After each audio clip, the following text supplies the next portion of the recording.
Émile Moreau avait toujours fait confiance à Camille. Ils s'étaient rencontrés à la fac, étaient tombés amoureux très vite et s'étaient mariés 2 ans seulement après leur diplôme. De l'extérieur, ils formaient un couple parfait. La jolie maison à Bordeaux, les week-ends sur la côte atlantique et un cercle d'amis qui enviaient leur complicité. Pourtant, ces derniers mois, quelque chose avait changé. Émile n'arrivait pas vraiment à mettre le doigt dessus au début. Camille restait affectueuse, riait encore à ses blagues, mais il y avait une distance subtile dans son regard, une hésitation dans ses mots. Tout avait commencé par de petits détails. Elle s'était mise à travailler tard le soir, prétextant de nouvelles responsabilités dans son agence de communication. Elle disait devoir rencontrer un client, mais Émile remarquait qu'elle devenait de plus en plus secrète avec son téléphone. Elle inclinait légèrement l'écran quand il s'approchait. Sa voix s'adoucissait soudain quand elle décrochait. Elle fermait rapidement les applications dès qu'il entrait dans la pièce. Tout cela construisait un mur invisible entre eux. Émile avait d'abord essayé d'ignorer ces signes. Peut-être était-ce le stress du travail, peut-être imaginait-il des choses. Mais un soir, alors que Camille dormait, il avait vu la faible lueur d'une notification sur son téléphone. C'était un message sur une application qu'il ne connaissait même pas. Curieux et mal à l'aise, il avait hésité. Fouiller dans sa vie privée allait à l'encontre de tout ce en quoi il croyait. Pourtant, cette petite étincelle de doute l'avait poussé en avant. Il n'avait pas ouvert le message cette nuit-là. À la place, il avait commencé à observer les habitudes, où elle allait, quand elle partait, comment elle s'habillait. Émile appelait ça faire des recherches. Mais au fond de lui, il savait que c'était surtout une peur grandissante que la vie qu'il croyait connaître s'effritait sous ses pieds. Ce n'était pas seulement le secret. Des amis avaient commencé à laisser tomber des allusions, discrètes et anodines, comme un vent qui murmure des avertissements. Un soir, Émile avait retrouvé son ami Lucas pour prendre un verre. Ils ne s'étaient pas vus depuis des mois et la conversation avait commencé légèrement. Boulot, connaissances communes.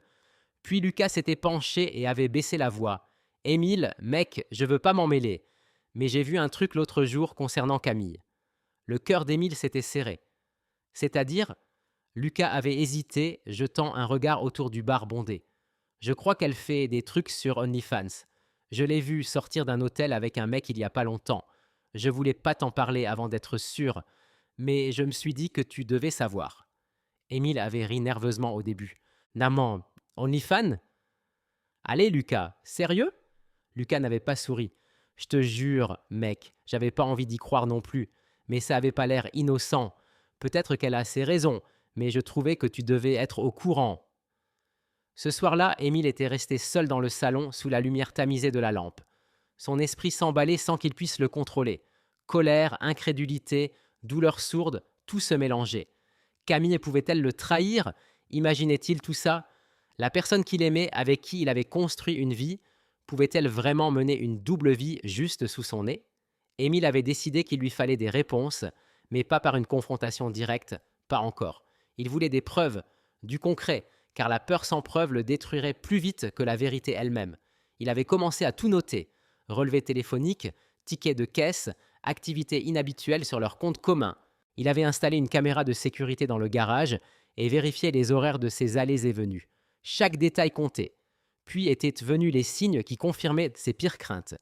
Camille laissait son téléphone en mode silencieux de plus en plus souvent, et quand elle parlait, ses explications sonnaient comme répétées à l'avance. Elle s'était soudain mise à soigner davantage son apparence. Nouvelle tenue, maquillage plus marqué, un parfum discret mais qui persistait trop longtemps. Émile essayait de se convaincre que c'était normal, qu'elle prenait simplement plus soin d'elle. Mais au fond, il sentait qu'il se passait quelque chose entre les murs de leur maison, et que lui n'en faisait plus partie. Son combat intérieur s'intensifiait.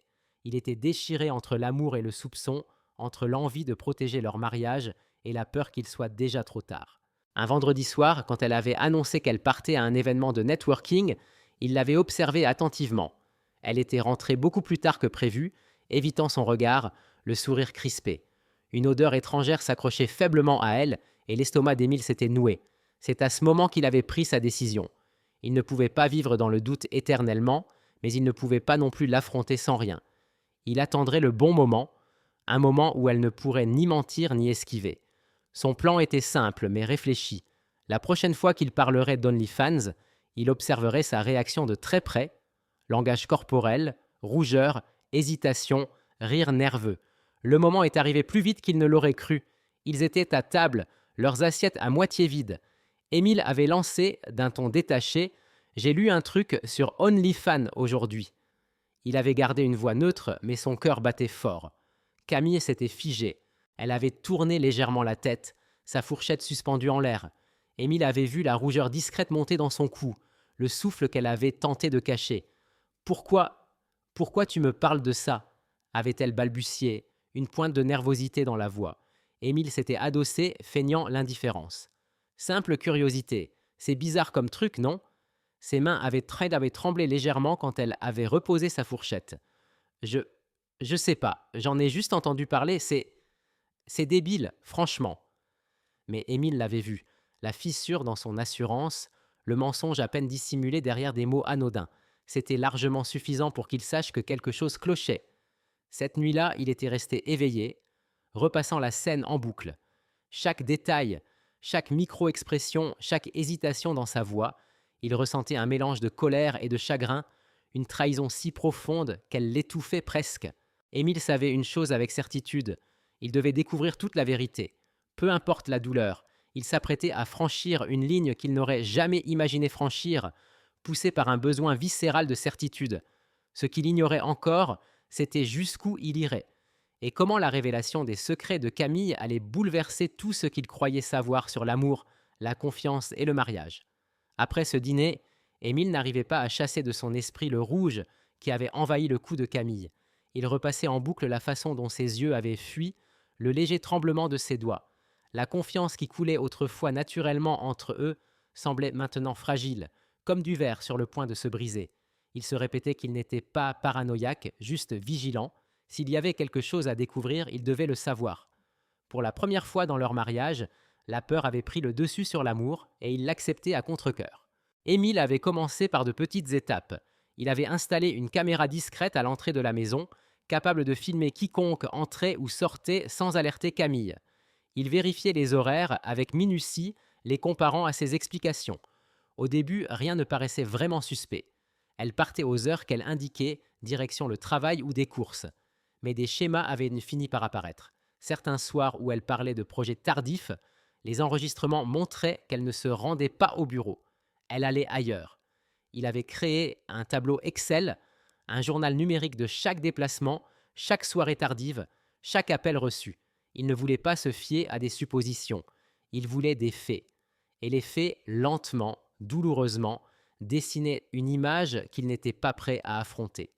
Un soir, il l'avait suivi. Émile avait loué une petite berline anonyme et avait suivi Camille de loin à travers la ville.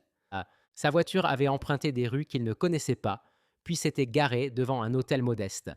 Émile avait attendu dans sa voiture, le cœur battant à tout rompre, les doigts crispés sur le volant. Environ 20 minutes plus tard, un homme était sorti de l'hôtel et avait enlacé Camille d'une façon bien trop intime pour de simples retrouvailles amicales. Ils étaient entrés ensemble dans l'établissement et l'estomac d'Émile s'était noué. Il ne l'avait pas confronté sur le moment. À la place, il avait pris des photos de loin, capturant ses mouvements et le visage de l'homme. Chaque cliché était comme un coup de poignard. Émile restait prudent, méthodique. Il n'allait pas risquer d'agir sous le coup de la colère. Il voulait la vérité entière, pas seulement des bribes de soupçons. De retour chez eux, ses émotions oscillaient sauvagement. Par moments, il était consumé par la rage, imaginant des confrontations explosives. À d'autres moments, il se sentait vide, fixant les murs de leur chambre comme s'il pouvait le protéger de la réalité. Émile se surprenait à remettre en question chaque souvenir, les dîners tardifs, les escapades du week-end, les baisers anodins sur la joue. Tout cela avait-il été réel? Ou Camille avait-elle simplement joué un rôle dans une pièce qu'il croyait être leur vie commune? Ce n'étaient pas seulement les actes extérieurs qui faisaient mal, c'étaient les trahisons subtiles, l'intimité qu'ils avaient partagée et qui, maintenant, semblait n'être qu'un mensonge. Émile se rappelait la première fois qu'ils avaient parlé d'honnêteté dans leur mariage. Camille avait promis la transparence. Elle avait juré que rien ne serait caché. Et pourtant, il se retrouvait là, à la suivre comme un détective, à consigner chaque détail qu'elle pensait qu'il ne verrait jamais. Une nuit, il décida de la confronter indirectement. Il sortit son téléphone et demanda d'un ton détaché, presque taquin. « Tu as déjà pensé à gagner de l'argent en ligne, des abonnements sur les réseaux sociaux, ce genre de truc ?» Camille serra plus fort son verre de vin. « Moi ? Pas vraiment. Pourquoi tu me demandes ça ?» Émile se pencha légèrement en avant, laissant son regard s'attarder sur ses yeux. Je lisais un article là-dessus aujourd'hui. C'est bizarre, mais les gens font plein de choses de nos jours, non?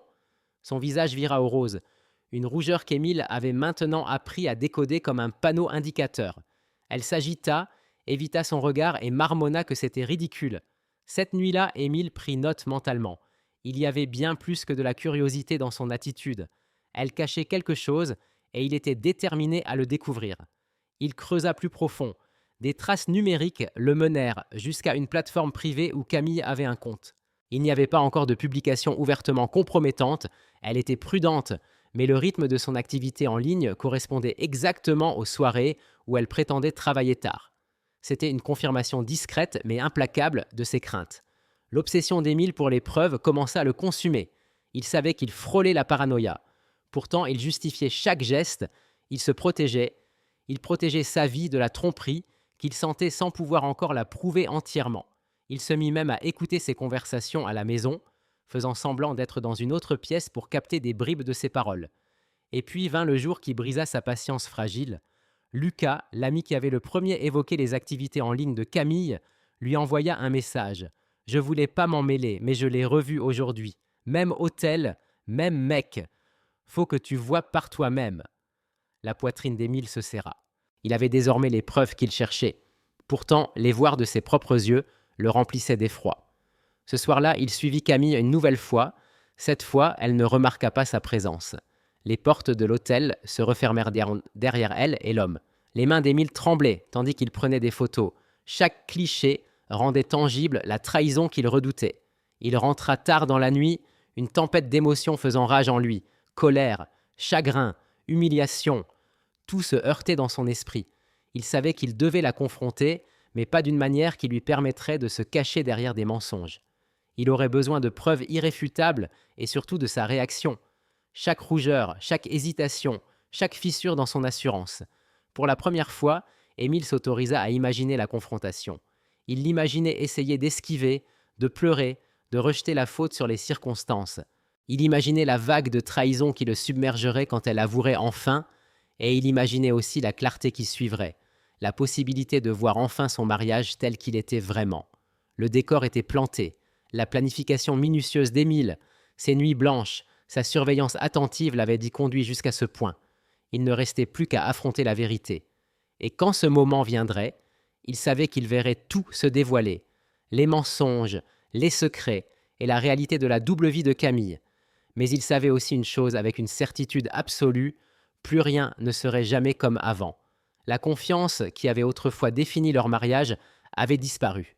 Et Émile, malgré tout son amour et sa patience, était prêt à affronter la réalité qu'il avait si longtemps tenté d'ignorer. Le soir qu'Émile redoutait et attendait à la fois finit par arriver. Camille rentra du travail, les pas plus lourds que d'habitude, le sourire forcé. Émile avait passé la journée à se préparer, pas seulement mentalement, mais stratégiquement. Chaque photo, chaque horodatage, chaque fragment de preuve qu'il avait patiemment rassemblé pendant des semaines était prêt. Il avait répété ses mots, le ton de sa voix, la neutralité calme dont il aurait besoin pour empêcher Camille d'esquiver ou de manipuler la conversation. Il l'accueillit à la porte avec un calme mesuré. « Camille, il faut qu'on parle !» Ses yeux s'écarquillèrent légèrement, sentant la gravité dans sa voix. Elle hocha la tête et le suivit jusqu'au salon. Émile désigna le canapé. « Assieds-toi !» Camille hésita, triturant ses mains. Émile ignora son agitation et prit son téléphone. Il afficha l'une des photos, la porte d'une chambre d'hôtel entr'ouverte. Camille penchait vers un homme dont le visage était parfaitement reconnaissable. « Je me suis permis de documenter quelques petites choses, » dit Émile d'une voix égale. « Tu reconnais cet homme ?» La main de Camille se porta à sa bouche. Ses yeux passèrent du téléphone à ses genoux. « Je peux expliquer, » murmura-t-elle, la voix tremblante. Le cœur d'Émile battait fort, mais son visage resta impassible. Il fit glisser une autre photo sur la table basse. Un autre hôtel, une autre soirée tardive. Cette fois, l'angle a capturé l'intimité, la façon dont il se tenait, cette familiarité qui aurait dû m'être réservée. « Camille, » dit Émile doucement mais fermement, « j'ai besoin de la vérité. J'ai vu suffisamment, et je sais plus que tu ne le crois. Qu'est-ce qui se passe ?» Un silence tendu s'installa dans la pièce. La rougeur de Camille s'intensifia, ses yeux s'emplirent de larmes. Elle ouvrit la bouche, la referma, puis les mots jaillirent d'un coup, incontrôlables. C'est OnlyFans, Émile. Je je voulais pas que tu l'apprennes comme ça. J'avais peur. J'ai commencé, je sais pas. Ça s'est fait comme ça et je n'ai pas pu m'arrêter. Je l'ai rencontré et c'était pas censé arriver. Je t'ai jamais voulu faire du mal. Émile écouta, chaque mot le blessant plus profondément qu'il ne l'aurait cru possible. Pourtant, sous la douleur de la trahison, il resta calme, presque clinique. Son esprit enregistrait chaque réaction, chaque hésitation, chaque faille dans son récit. Il n'entendait pas seulement des aveux. Il observait la culpabilité, la peur, la malhonnêteté accumulées depuis des mois. Tu as construit une vie secrète, Camille, dit-il lentement. Derrière mon dos, une vie qui ne m'inclut pas, qui implique d'autres hommes. Quand Lucas a essayé de m'avertir, je refusais d'y croire. Mais je l'ai vu de mes yeux. J'ai suivi tes déplacements. Je connais la vérité. Les mains de Camille tremblaient. Je suis désolé, Émile. Vraiment désolé. Émile inspira profondément, un mélange de tristesse, de fureur et d'incrédulité l'envahissant. Il l'avait aimé de tout son être, lui avait fait totalement confiance. Et maintenant, cette confiance avait été arrachée, remplacée par une réalité qu'il n'était pas prêt à accepter. C'est fini, Camille, dit-il enfin. Pas seulement à cause des mensonges, mais à cause de la trahison. Tu as eu des mois pour tout me dire. Tu ne l'as pas fait. Je t'ai donné toutes les chances d'être honnête. Et maintenant, je ne peux plus vivre comme ça. Les larmes de Camille coulaient librement. S'il te plaît, Émile, est-ce qu'on peut... Non, l'interrompit-il, la voix ferme mais posée. Il n'y a plus rien à sauver. Tu as fait tes choix, maintenant je fais les miens. Les semaines suivantes furent un tourbillon de rendez-vous chez l'avocat et de confrontations émotionnelles. Émile, armé de photographies, de messages et de journaux détaillés, prit rendez-vous avec son avocat pour préparer la procédure de divorce. Il ne cherchait pas la vengeance. Il voulait la justice. Et pour lui, la justice signifiait une répartition équitable des biens et la reconnaissance incontestable de la trahison de Camille. Au tribunal, les preuves qu'Émile avait rassemblées dressaient un tableau limpide. La défense de Camille s'effondra sous le poids des photos, des horodatage et des échanges.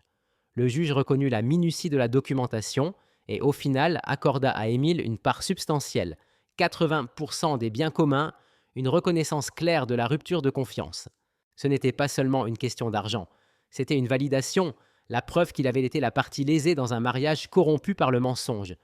Tout au long du processus, Émile conserva son sang-froid. Il ne triompha pas, ne cria pas, ne s'adonna à aucune mesquinerie. Il laissa simplement la vérité parler d'elle-même. Camille, confrontée aux conséquences de ses actes, n'eut d'autre choix que d'affronter la réalité qu'elle avait tant tenté de dissimuler. Même après la fin de la procédure judiciaire, les séquelles émotionnelles persistaient. Émile lutta contre le deuil de la vie qu'il croyait avoir, de l'amour qu'il pensait réciproque. Pourtant, une forme de libération pointait aussi. L'amère mais nette certitude qu'il était désormais libre de toute tromperie, libre de reconstruire une existence sans mensonge, tapie dans chaque instant. Et quelque part, au fond de lui, une satisfaction discrète naquit, non pas de la vengeance, mais de la clarté. Il avait affronté la trahison, démasqué les mensonges, et en était sorti la dignité intacte. Les choix de Camille lui appartenaient. Mais Émile avait repris le contrôle de son propre destin. La maison qui avait autrefois symbolisé l'amour et les rêves partagés ressemblait maintenant à une relique d'un chapitre clos. Il traversa chaque pièce avec un mélange de tristesse et de soulagement, comprenant que la vie continuerait, modelée par les leçons apprises et les limites désormais fermement tracées. Les cicatrices de la trahison demeuraient, mais elles étaient devenues des marques de survie, des rappels que même dans les moments les plus sombres, la clarté et la justice pouvaient triompher. Émile savait que avancer ne serait pas facile. Il y aurait des doutes, des éclairs de colère, le fantôme d'une intimité perdue, mais il savait aussi qu'il avait agi avec décision, qu'il s'était protégé et qu'il avait veillé à ce que la tromperie ne puisse plus jamais assombrir sa vie. Et dans cela résidait une étrange, silencieuse victoire. La maison était calme maintenant, trop calme certaines nuits, comme si les murs eux-mêmes pleuraient l'amour qui les avait jadis remplis. Émile errait de pièce en pièce, les souvenirs pesant comme un poids lourd, les rires, les petits déjeuners partagés, les escapades improvisées. Tout cela appartenait à une vie qui n'existait plus. Il avait survécu à la tempête de la trahison, à la confrontation, au drame judiciaire. Mais survivre n'effaçait pas la brûlure de ce que Camille avait fait. Dans les semaines qui suivirent le divorce, Émile se concentra sur la reconquête de sa propre vie. Il renoua avec des amis qu'il avait négligés, se plongea dans son travail, reprit les passions qu'il avait mises de côté pour le mariage. Il y avait une certaine beauté dans la routine, dans la prévisibilité de son emploi du temps, après des mois de chaos et de secrets. Chaque soir, assis dans son bureau, il feuilletait parfois les photos, les messages et les relevés qu'il avait rassemblés, non par obsession, mais comme un rappel qu'il avait fait ce qui était nécessaire et qu'il l'avait fait sans se perdre lui-même. Camille tenta au début de le contacter, mail, SMS, quelques appels maladroits. Elle parlait de regrets, d'erreurs, de la prise de conscience de ce qu'elle avait perdu. Émile lisait ses messages une fois, puis les archivait. Pour lui, il n'y avait pas de catharsis dans le pardon, seulement la ferme compréhension que leurs chemins étaient désormais séparés. Un pont incendié par la trahison ne pouvait ni ne devait être reconstruit. Une partie de la revanche d'Émile, si on pouvait l'appeler ainsi, fut la reconquête discrète de sa dignité. Il n'humilia pas Camille publiquement, ne diffusa aucune photo, ne la diffama jamais en ligne. Au contraire, il utilisa le règlement du divorce avec sagesse, remboursement de dettes, rénovation de la maison, investissement pour son indépendance et sa sécurité. À sa manière silencieuse, il montra que la trahison ne le définirait pas, qu'il pouvait se relever des décombres qu'elle avait causés. Chaque pas était un témoignage de résilience, une déclaration muette que sa vie et son bonheur lui appartenaient désormais. Un matin, alors qu'il buvait son café sur la terrasse en regardant le soleil se lever sur Bordeaux, Émile ressentit une clarté qu'il n'avait pas connue depuis des mois. La douleur n'avait pas disparu, elle ne disparaîtrait jamais entièrement, mais elle s'était transformée en conscience, en vigilance, tempérée par une paix nouvelle. Il comprit qu'il pourrait aimer à nouveau un jour, mais d'abord, il devait guérir complètement. Cette prise de conscience ressemblait à une renaissance. Émile se mit même à consigner les leçons apprises dans un journal intime, un rituel cathartique. Il écrivit sur la confiance, le soupçon, la patience, la fine ligne entre vigilance et paranoïa. Il écrivit sur le chagrin, la confrontation, le tribunal, et enfin il écrivit sur l'avenir, comment il naviguerait dans les relations, protégerait son cœur et ne laisserait plus jamais la tromperie s'installer. Pendant ce temps, le monde de Camille avait radicalement changé. Privée de la sécurité financière qu'elle tenait autrefois pour acquise, elle affrontait les conséquences de ses choix. Émile ne jubilait pas, mais il tirait une satisfaction tranquille de savoir que la vérité avait éclaté. La justice avait été rendue et il était resté intact. Chaque jour, en passant devant les souvenirs qu'elle avait laissés, il se rappelait qu'il avait repris le contrôle de sa vie. Le geste final de clôture arriva de manière inattendue.